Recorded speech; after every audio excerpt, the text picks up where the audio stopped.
The latest Quest 2 update version 44 brings advanced camera settings. This is the best feature for content creators or anyone really who wants to share epic VR moments with friends and family. These new settings improve the recording drastically. You're no longer obligated to record a square video. Instead, you can go full landscape or portrait mode like for TikToks or something. But the best thing is that it includes image stabilization and other settings, which makes the whole video look much smoother. Meta finally made it extremely easy, so I've explained how to use it. I also had early access, so I want to take this opportunity to share my recommended settings and tips like a way to record in glorious 4K. Let's get started. I'm Cass, and please subscribe to join me beyond reality.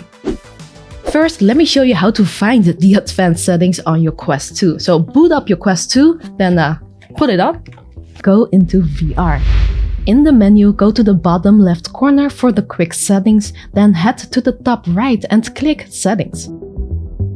Find Experimental, toggle on Advanced Camera Settings. Now, you only have these settings if you're on software version 44 or above.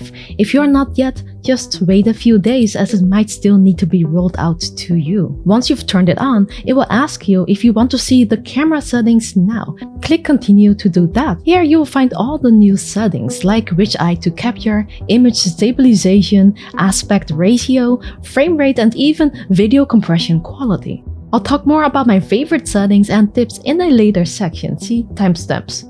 But now, how to actually start recording. In the menu, click on this sharing icon.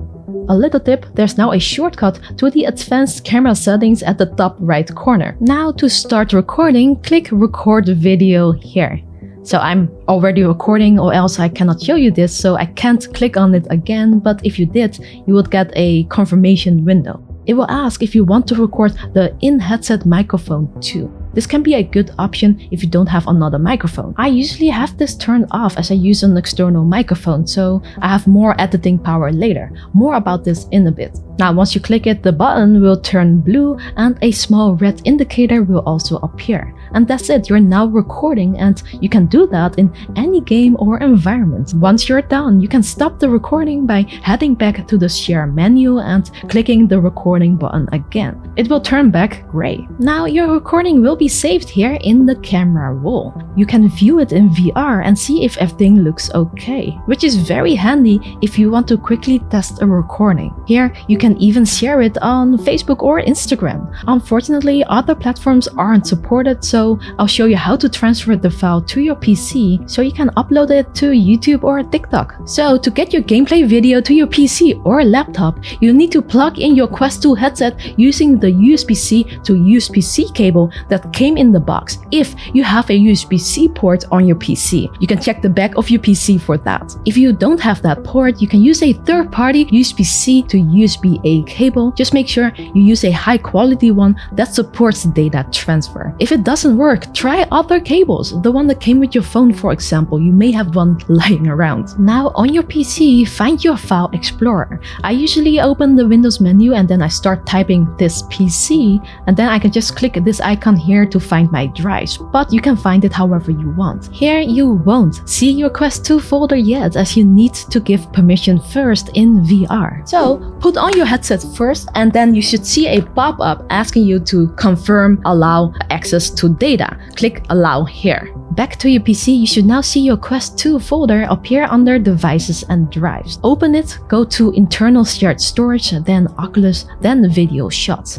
Here you can find all the videos you recorded. Just right-click it, copy and paste them somewhere on your computer, and that's it. You now have a file you can upload somewhere or use it in your favorite video editor. Now, I have to warn you, these settings are currently still experimental, which might have changed if you're watching later, but still, it depends on the performance of the headset. So sometimes it can crash and you might lose a part of your recording. So I have some advice and tips for the best recording settings. I'll get right into that after a message from today's sponsor. But you know what else is awesome? Surfshock VPN. A huge thanks for their continued support by sponsoring today's video. In this age where we do everything online, you need a VPN. Whether you're surfing websites or just on Instagram, you're sharing a lot of private data. Surfshark VPN keeps you safe and private by covering up everything you do online, kind of like a mask. This way, unauthorized people cannot see what you're doing or where you're doing it. You can also use it to get past geo-blocks. Maybe HBO Max isn't available in your country or your government is restricting you from accessing something. A VPN can help with that. I've been using Surfshark for 2 years now because of its competitive pricing, and it's been great. So check it out with our link in the description. Enter our promo code for 83% off and 3 extra months free. There's also a 30-day money-back guarantee, so if you don't like it, you can just cancel it. Okay, the first tip to avoid losing recordings: try to avoid recording longer than 15 minutes. I usually set a timer on my phone or my smartwatch, and whenever it goes off, I turn the recording on and off. Yes, I know it's very annoying, but I'd rather do that than lose an hour of recording, which happened before.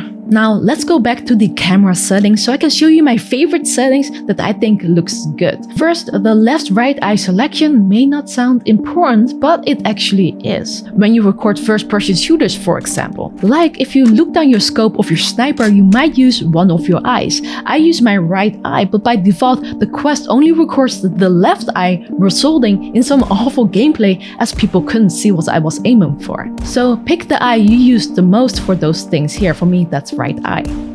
Image stabilization is also super important when recording VR gameplay, as you're using your head as a camera and that head moves a lot. So to not make any of your viewers sick, you need to turn this setting on. However, there's a caveat. Increasing image stabilization will also decrease the field of view. So if you put the setting on high, the recording will show less of the game, not in VR, but just on the video. Also, I noticed you also see more of these black bars. So I like to keep this on low.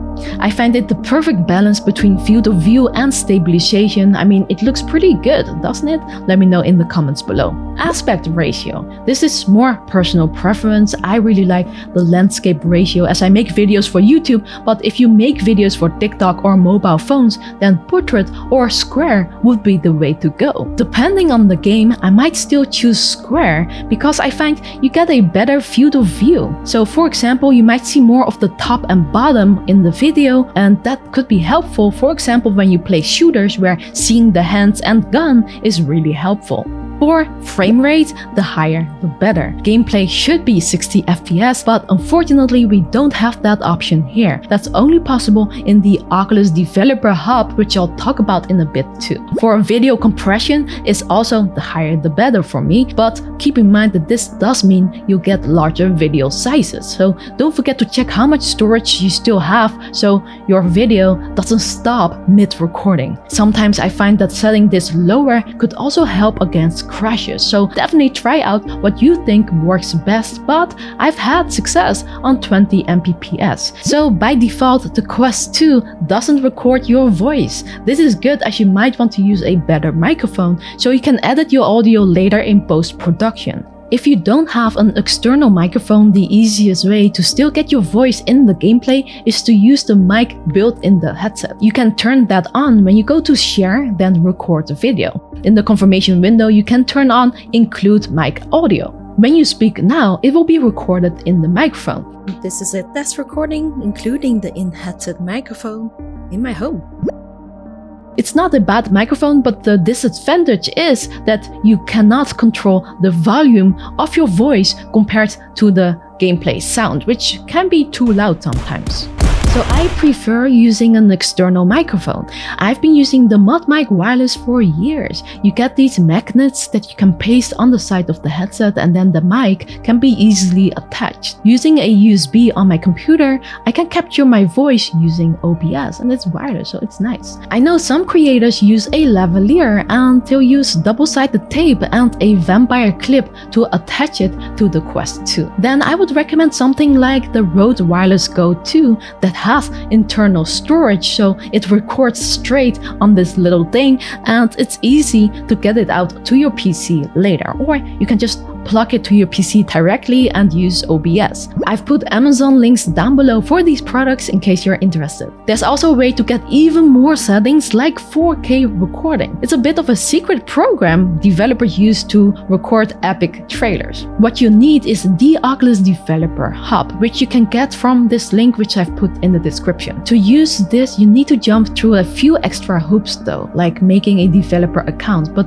anyone can do that without issues. You can watch my side quest how-to for that. Once you've done that, start the hub, plug in your Quest 2, and here at Device Actions, there's a lot you can play around with. But the video settings are here next to Record Video. And as you can see, you even got the glorious 4K 60 FPS and a bitrate of 40 Mbps. I gotta say though, this isn't always very stable and can cause stuttering in VR, not on video, thankfully. So if you really want to record something of the highest quality, this is one of the best options. You can do it with a cable plugged in, but you can also do it wirelessly if you turn on ADB over Wi-Fi here. Once that is on, you can unplug the cable. When you go into VR now and you chose a high video resolution, you might see a top and bottom black border. That's normal, as what you see now is the only part it can record. I actually find that helpful to know what I'm not capturing. Now to start recording in this higher quality, do the same as I showed you before. So I'm showing you this as a tip instead and not in the main tutorial, as it is unreliable and doesn't always work. So my last tip is to always do a couple of test recordings before actually recording to see which settings look best to show off a particular game. As our standalone VR headsets get more powerful, this will also be less buggy and get easier. I cannot wait for that time. But that's it for today. I hope you will now make some epic videos for your friends or family to see if you can convince them all to buy a VR headset, maybe using our affiliate link down below to support us for free. And I would love to see some of your stuff as well. Just tag me on one of my social media accounts. Thank you for watching. Much love to my champs right here. And as always, we're Ginny in the Matrix.